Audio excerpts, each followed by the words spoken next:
Sahabat ODB, pembacaan Alkitab hari ini terambil dari Efesus pasal yang keempat ayat yang ke-26 sampai dengan ayat yang ke-32. Apabila kamu menjadi marah, janganlah kamu berbuat dosa. Janganlah matahari terbenam sebelum padam amarahmu. Dan janganlah beri kesempatan kepada iblis. Orang yang mencuri, janganlah ia mencuri lagi. Tetapi baiklah ia bekerja keras dan melakukan pekerjaan yang baik dengan tangannya sendiri, supaya ia dapat membagikan sesuatu kepada orang yang berkekurangan. Janganlah ada perkataan kotor keluar dari mulutmu, tetapi pakailah perkataan yang baik untuk membangun di mana perlu, supaya mereka yang mendengarnya beroleh kasih karunia. Dan janganlah kamu mendukakan Roh Kudus Allah, yang telah memeteraikan kamu menjelang hari penyelamatan. Segala kepahitan, kegeraman, kemarahan, pertikaian, dan fitnah hendaklah dibuang dari antara kamu. Demikian pula segala kejahatan. Tetapi hendaklah kamu ramah seorang terhadap yang lain, penuh kasih mesra dan saling mengampuni, sebagaimana Allah di dalam Kristus telah mengampuni kamu. Ayat Mas renungan hari ini terambil dari Efesus pasal yang keempat ayat yang ke-26. Janganlah matahari terbenam sebelum padam amarahmu. Judul renungan kali ini menyelesaikan konflik, ditulis oleh Patricia Rayburn.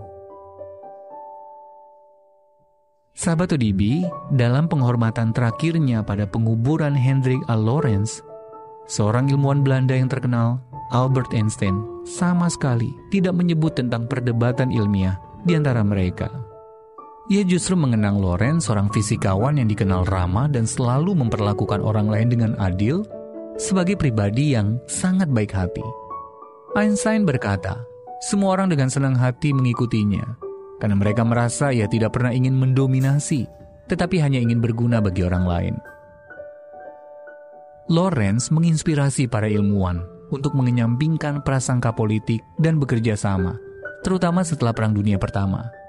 Bahkan sebelum perang usai, kata Einstein tentang rekannya sesama peraih anugerah Nobel itu, Lorentz mengabdikan dirinya dalam upaya rekonsiliasi. Upaya melakukan rekonsiliasi sepatutnya juga menjadi tujuan semua orang di gereja. Memang ada kalanya konflik tidak bisa dihindari, namun kita harus melakukan bagian kita untuk mengupayakan terciptanya perdamaian. Paulus menulis, janganlah matahari terbenam sebelum padam amarahmu. Efesus pasal 4 ayat 26. Agar dapat bertumbuh bersama, sang rasul menasehati, janganlah ada perkataan kotor keluar dari mulutmu, tetapi pakailah perkataan yang baik untuk membangun di mana perlu, supaya mereka yang mendengarnya beroleh kasih karunia.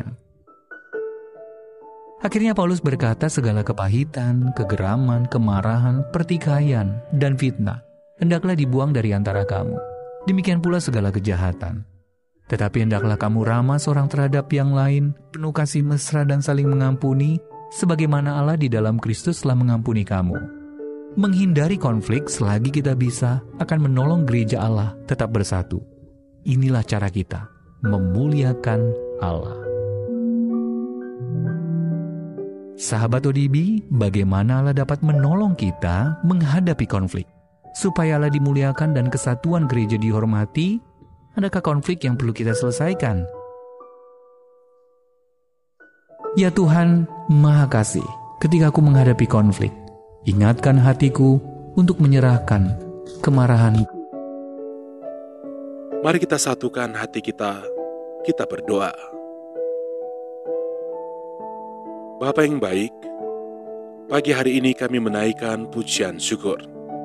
Kami berterima kasih kepadamu, karena Engkau telah memberkati kami kembali, melalui firman-Mu yang sudah kami baca, dan yang telah kami renungkan bersama. Inilah kehidupan kami ya Tuhan, kami serahkan ke dalam tangan-Mu. Engkau Tuhan kami yang baik, Engkau Tuhan kami yang setia, yang akan menyertai kami sampai selama-lamanya. Terima kasih Tuhan Yesus. Sepanjang hari ini ya Tuhan, kami serahkan seluruh kehidupan kami ke dalam tangan-Mu. dalam segala aktivitas pekerjaan kami yang akan kami kerjakan di sepanjang hari ini. Engkau akan menyertai kami lagi. Engkau akan menuntun kami. Engkau akan membuat berhasil apapun yang kami kerjakan. Dan Engkau Tuhan sumber berkat. Engkau akan memberkati setiap pekerjaan kami. Inilah yang menjadi doa kami pada pagi hari ini. Engkau Tuhan yang selalu mendengar, dan Engkau pasti akan menjawab setiap permohonan doa kami yang sudah kami naikkan kepadamu. Di dalam nama Tuhan Yesus Kristus. Haleluya. Amin.